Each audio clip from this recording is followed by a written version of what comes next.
Today we're going to be talking about the DJI Ronin-s series and specifically how to use an external remote. Now last year I did a video showing you how to connect a radio such as the ronin-s to the Ronin-s to allow you to control the gimbal. However, there were some quirks around doing that. Recently DJI have put out a firmware update for the ronin-sc and the S that now allows you to use a gamepad to actually control the gimbal remotely. And in this video, I'm going to take you through how to set that up, what gamepads are compatible, and actually show you it in action.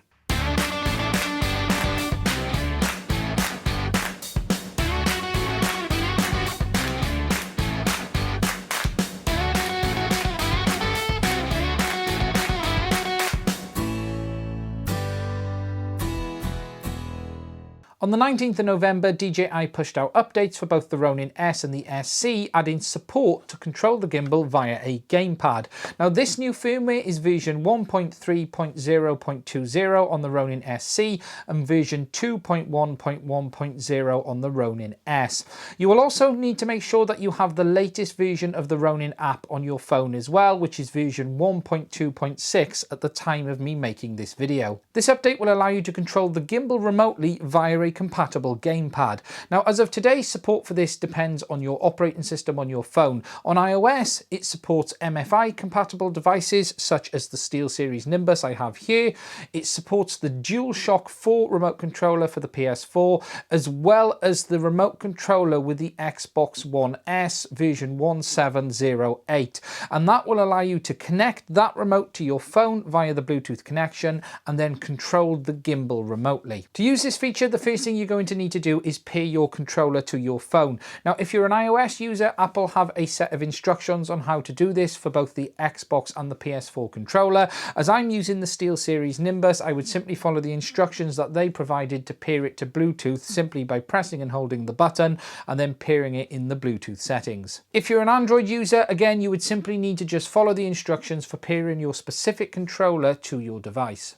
So to demo this in action, I've got my gamepad connected to my phone via the Bluetooth connection, and I simply need to connect my phone to the gimbal as I usually would. Now I'm going to use the SC for this one, but it's exactly the same on the Ronin-s. So I've opened the Ronin-sc app and I am connected as I usually would be. To be able to use the game controller, you simply click on Create, go down to the game controller option and it will bring up all of the menu settings for the controller. Now it is at this point that the controller will come to life. Something to be aware of is it will only work whilst you are on this screen. So I've got it pre-programmed at the moment and you can see if I move the stick it moves left and right. However, the second I actually come out of this screen and try it again, it no longer works. So it is something to be aware of, that the gamepad support only works whilst you are in the gaming controller screen. Once you've done that, you can have then all of the options available to adjust what controls do what. Now at the top you have the option for speed and smoothing, so if you switch between them, and it controls how the sticks react compared to the movement of the gimbal. You've got that for pan, tilt and roll, just like you have for all of the normal settings in the gimbal.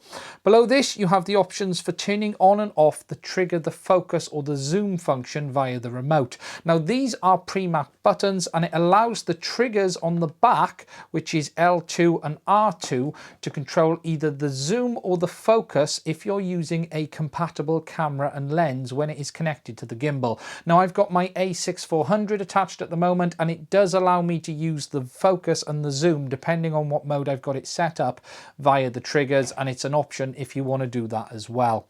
Further down the screen you will then see the mapping for the remote controller compared to the functions of the gimbal. Now as I've currently got it, I've got it panning with the left stick and tilting with the right stick.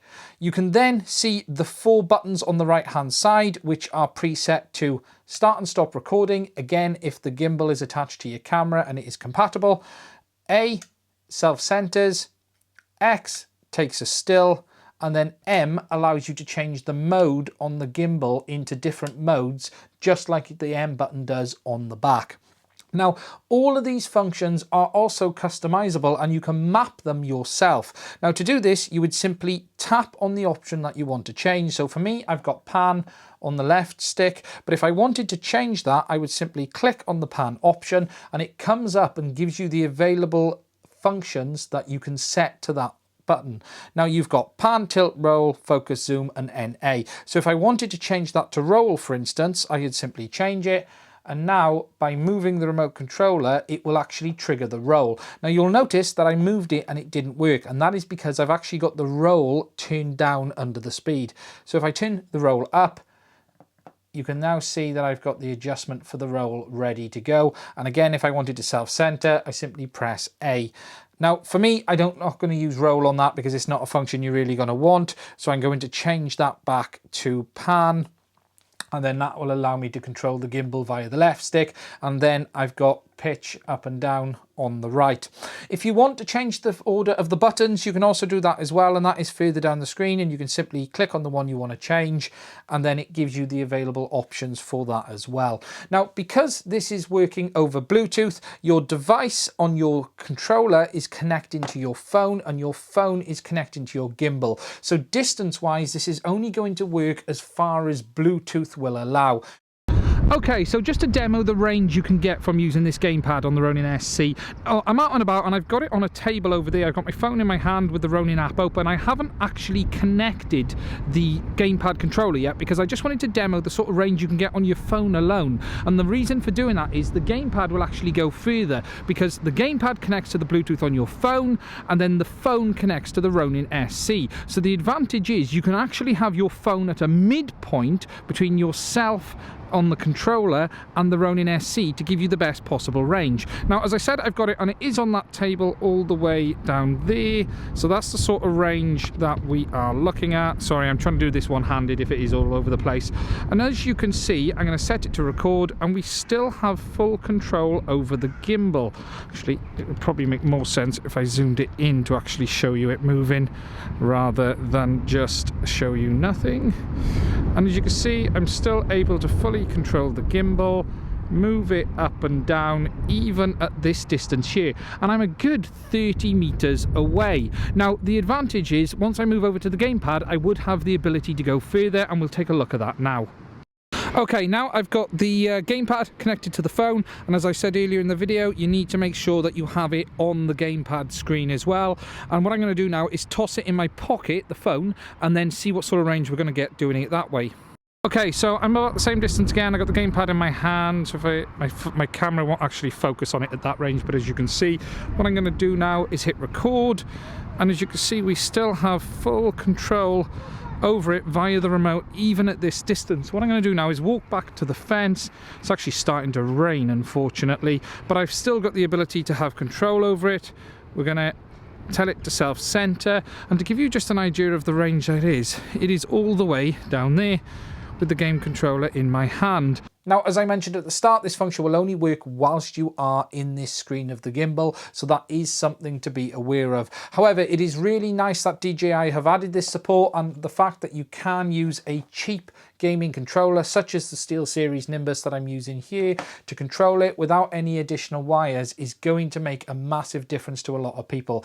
As I showed in that video last year, whilst you can use the ronin-s, it isn't ideal and you don't get the same level of functionality that you do get using it with this gamepad setup. And overall, it really is as simple as that. Now, also in this update, there were a couple of other quite nice little features as well. First of all, they added support for the Nikon Z50, and they've also added the ability to save the settings for the DJI focus motor now. So rather than you having to calibrate it every single time, once it's calibrated, it will actually save those features within the app. Finally, they've also added the ability to use motion lapse alongside the active track function. And that isn't something that I've actually tried myself, but it is another feature that they have added to the Ronin-s and the SC, and it is nice to see DJI continuing to develop these products, especially the Ronin-s, long after it's been released. Now, that is pretty much it for this video. If you'd like to support the channel, there are links to the Ronin-s, the SC, and a couple of accessories for it in the description. It is only by you guys using those links am I able to keep making videos like this. If this video has been helpful, please do subscribe to the channel. There's a button in the bottom right hand corner, and by pressing that you'll receive updates on any videos that I put out in the future. That is it for this video. I really do hope it's been helpful. Thank you very much for watching, and I will do another one again soon. please do subscribe to the channel and check out all of the other videos we have available. They are also split into playlists to help you easily find the ones that are relevant to you. If you would like to support the channel, please check out the links that are in the description for each video. You will find the links for the products we've been talking about, and it's only by you guys purchasing via these links that allows us to keep making videos and buy products to talk about in the future. Please also check us out and follow us on all of the social media platforms such as Twitter, Instagram and Facebook. We're beginning to build these accounts up, and whilst it is early days, I would appreciate it if you would like, share and follow us on these platforms. Finally, please also check out my website, www.ronin-sc.com. Now, this is somewhere that we've been putting some of our blog posts and things like that over the last couple of years. So if you're interested in having a look, please do go check it out. That is it. Please do click that subscribe button. Thank you very much, and I will do another video again soon.